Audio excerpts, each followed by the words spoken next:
2026 June మాసంలో కర్కాటక రాశి వారికి మిశ్రమ ఫలితాలు వస్తున్నాయి.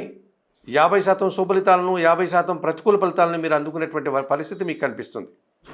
ప్రధానంగా ద్వితీయాధిపతి అయినటువంటి సూర్య భగవానుడు ఈ జూన్ నెల 15 వరకు లాభములో వృషభ రాశిలో సంచరించడం వల్ల అధికారుల అండదండలతో అభివృద్ధిని సాధిస్తారు. వృత్తి ఉద్యోగ వ్యాపారాల్లో అభివృద్ధిని, ఆదాయాన్ని అందుకుంటారు. నూతన ఉద్యోగులు కానీ ఉన్న ఉద్యోగంలో పదోన్నతులు అందుకుంటారు. తండ్రి నుంచి, ప్రభుత్వం నుంచి సహాయం అందుకుంటారు. వివాహాది శుభ కార్యక్రమాల్లో పాల్గొంటారు. విందు వినోదాల్లో పాల్గొంటారు. ఆనందంగా పనిచేస్తారు. 2026 జూన్ మాసానికి గాను కర్కాటక రాశి వారికి సూర్య భగవానుడు, కుజుడు, గురువు, శుక్రుడు 4 గ్రహాలు అనుకూలంగా సంచరిస్తూ 50 నుంచి 50% శుభఫలితాలు అందించే వాతావరణం ఉంది.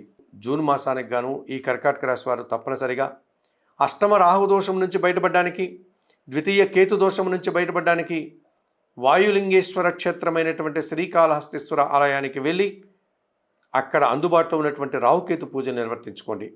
అలాగే శ్రీకాళహస్తీశ్వర స్వామిని, అక్కడ ఉన్నటువంటి పార్వతీ అమ్మవారు, జ్ఞానప్రసన్న అమ్మవారిని దర్శించుకోండి. ఆ ఆలయంలో ఉన్నటువంటి దక్షిణామూర్తి గురుదేవులను దర్శించుకోవడం వల్ల కూడా మీరు మంచి ఫలితాలు పొందడానికి అవకాశం ఉంటుంది. ఇక భాగ్యస్థానంలో శని దోషం ఉంది కనుక శనివారం రోజు ఆంజనేయ స్వామి ఆలయానికి వెళ్ళి తమలపాకుల పూజ నిర్వహించండి. వ్యయములో బుధుడు సంచరిస్తున్నాడు. బుధవారం రోజు సీతారామచంద్రమూర్తి ఆలయానికి వెళ్ళి తులసి ఆకుల మాలను సమర్పించి అర్చనాది కార్యక్రమాలు నిర్వహించండి.